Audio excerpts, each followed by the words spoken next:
I'm Billy S. Today we're talking about my least favourite enemy in each Soulsborne game. I'm talking about those that aggravate, irritate, and generally aren't fun to go up against. Of course this is subjective, but I've played every Soulsborne title to completion multiple times, and there are some enemies that crop up regardless of my build. So from Demon Souls to Nightreign, because oh yes, I have a Nightreign pick, trust me on that one. Let's talk about my least favourite enemies in Soulsborne. And be sure to let me know your personal picks down below. For Demon Souls, we have the Skeletons of the Shrine of Storms, both the regular white variants and the more tanky gold variants. You face them across both 4-1 and 4-2, and no matter how many times you fight them, they always come back for more. The white skeletons can roll across the floor like bone wheels, forcing you to block or dodge their assault, so you can capitalize on them when they come out of the animation. They hit hard, but start off in relatively open areas in 4-1 that you can use to your advantage. Then you meet the golden skeletons, who seemingly only appear on precarious cliff paths with freaky storm rays firing crystals at you from behind. Golden skeletons hit hard, block well, and are difficult to slip past, which forces you to engage them where you'll likely end up dying. This is even worse in the infamous 4-2 cliff path, where you take on 3 regular skeletons and 2 golden skeletons straight after them. And if you're on Black World Tendency, there are 2 more skeletons on a much lower cliff path before the sticky white goop room. I just can't get a grip on these guys. Whether I'm playing aggressively or turtling behind a shield, they find a way to get through my defenses and I'm sent right back to do it all over again. No other enemy in this game has held me up as much as these skeletons, and that earns them a spot on today's list. For Dark Souls, we have the engorged zombies found in the painted world of Ariamis.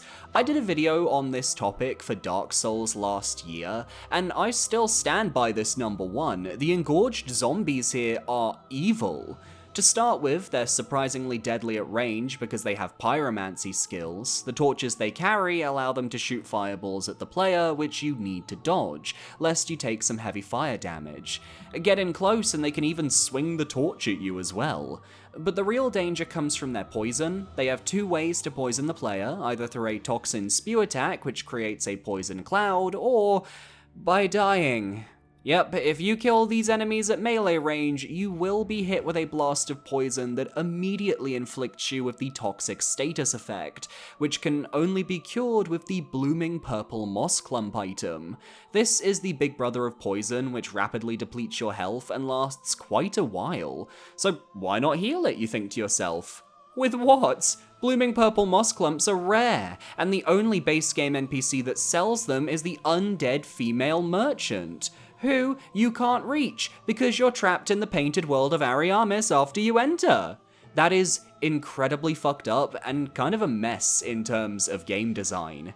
The only ways to avoid this are to kill the enemies at range with bow or magic, or you can kill them with a fire or chaos buffed weapon which stops the toxin from releasing upon death. So fingers crossed you have some fire paper, am I right? Yeah, most new players won't know that little tip, leading to multiple toxic deaths, and that's what solidifies these as the worst enemy in Dark Souls, as again, combine toxic you can't cure with a level you can't escape, and for many, this could be game ending. I've seen people rage quit in better games over much less. For Dark Souls 2, we have the reindeer from Reindeer Fuckland itself, the Frigid Outskirts. But I do have one honourable mention, the mages in the Shrine of Amana, because I can't not mention getting sniped halfway across the map by a stray magic bolt, as for some reason magic doesn't have a distance limit when it's cast by an enemy in this game. We all know how painful those mages can be. But the reindeer, or as they're known internally, the Kirin, have caused me the most pain over the years. I've told the story, I'll tell it again. The very first time I did this DLC, I spent maybe 7 hours trying to beat the Frigid Outskirts, getting killed over and over and over by the reindeer until I despawned almost every single reindeer on the map to get to the boss. I've thought these things constantly over the years, and I will admit, my last recorded playthrough of Dark Souls 2 was a lot easier than all those years ago, with me handling the reindeer pretty well, but that doesn't change that they're a badly implemented enemy. Constantly having them respawn as the storm whips up on top of you, losing your way in the blizzard, just isn't a fun experience. And if you try to run, you might accidentally spawn multiple reindeer to hunt you down, guaranteeing your death. With the mages in the Shrine of Amana, they're always in the same spots. You can formulate strategies to take them out. With the reindeer, they appear when they feel like it, even if they come from fixed spawn points, and they do a truckload of damage as they go. I just have the worst memories and associations with them, and that lands them directly on this list. For Bloodborne, we have the patients of the research hall. Not the brain suckers, whom I find annoying as fuck, but I don't ever really die to.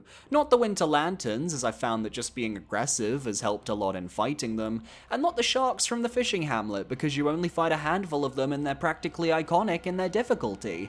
But goddamn, regular patients in the research hall must be fighting game fans, because they can wombo combo my ass back to the lantern. They have hands, and they're not afraid to flail around until they hit you. For some reason, these guys just do a ton of damage per hit, which leads to their lengthy combo strings being deadlier than they have any right to be, especially as these are the most basic enemies of the area. They ask you to not be too aggressive, as getting in a group of patients will get you killed. You need to hold back, wait till you have an opening where they won't combo you, and go from there. The fact that I died immediately upon entering the research hall in my recording, despite managing the Hunter's Nightmare flawlessly, should say it all. And these patients flood the various floors, threatening you as you progress. When I saw one of the giant ones with the IV bags, instead of, oh god, I thought, thank god. When I'm happier to see the, in brackets, harder variant of an enemy than the regular variant, something went wrong somewhere. Add to this, the patients often being found in groups alongside each other, and different enemies like the Gatling Gun Wheelchair Man, and you have a basic enemy set that I have learned to fear. I will not underestimate the research hall ever again. For Dark Souls 3, it's the jailers from Irithyll Dungeon. There isn't a single other enemy in this game, hell, in this series, that even remotely comes close to ruining the experience for me. Like, I get it, you wanted to make a Tower of Latria style level with your own new spin on the Mind Flayers, but when you span that wheel to determine the power of the jailers, did you have to add that they take away your maximum HP and force you to heal it back after a short while? It's the most powerful effect from an enemy I think I've seen in a Souls game, and makes it so that if you try to fight them head on, you will die. You have to stealth them. Except in a lot of the rooms they appear in, they try to surprise the player, sitting in corners and sometimes having other enemies or jailers flanking them. And then you have the lower courtyard meeting as what can be described as a murder of jailers patrolling around.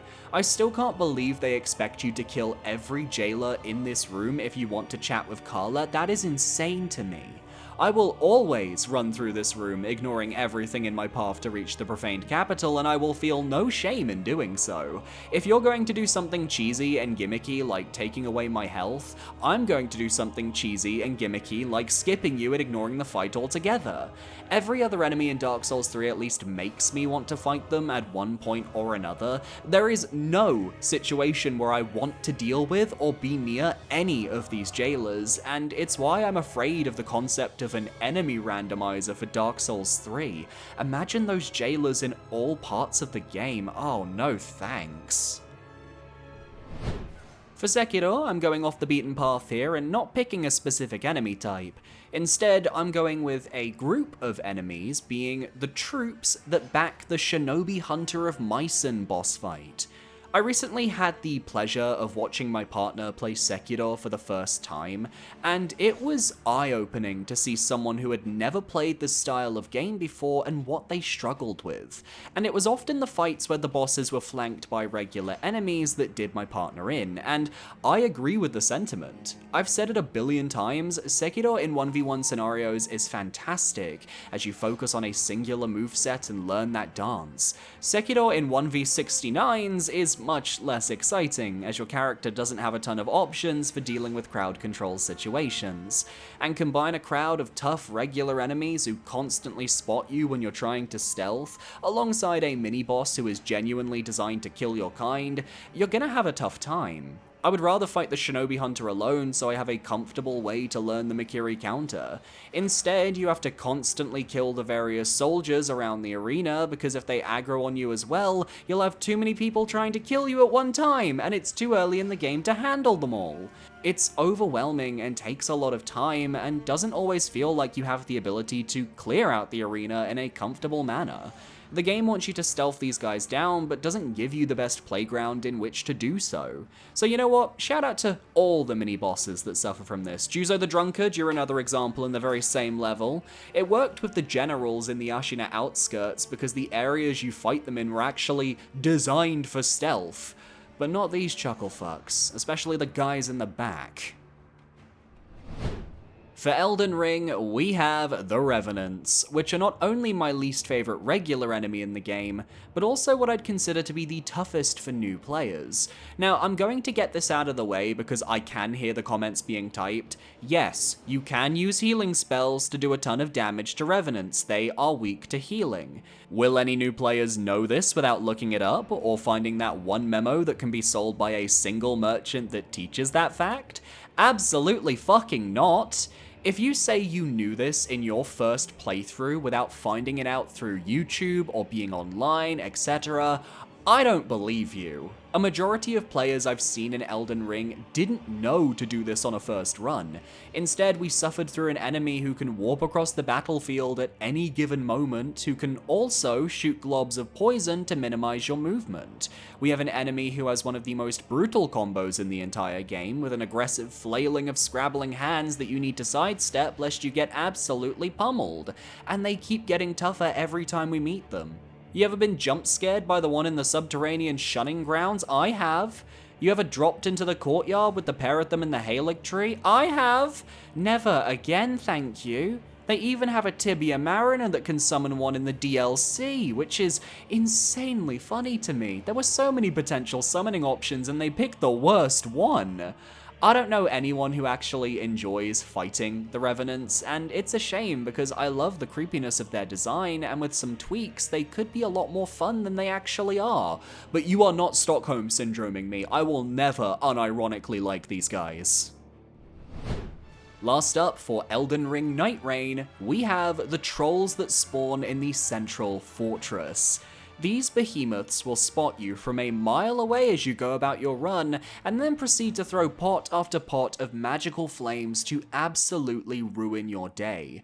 The central fortress is generally a great place to go, as it contains a lot of rare loot, 2 extremely tough bosses, and a host of enemies that drop a lot of souls. There are 3 variants of this you can run into: the Banished Knight variant, which is alright, the Crucible Knight variant, which is the best, as you get so many souls from killing them all, and the Troll variant, which effectively writes the fortress off for the rest of the run, because no matter where you climb up or which troll you engage with in combat, you will always end up getting a pot thrown at you from a different platform by a different troll. Your party will get sloppy and take damage, you will take a lot of time clearing this area out when you could be doing literally anything else. It is such a bad roll that I straight up refuse to route the castle outside the sewer boss if I see the trolls are there.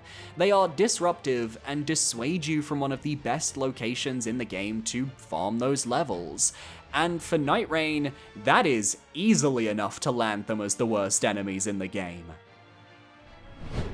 And that's my list. Hopefully FromSoft watches this and thinks, yeah, let's patch all those enemies out for Billy S. And I bet they also parried that subscribe button, like you should, to stay up to date on all my future videos. My social medias are on screen now, feel free to follow me if you feel comfortable. I've got my Twitch channel, I've got my Blue Sky, and I've got my Discord down below.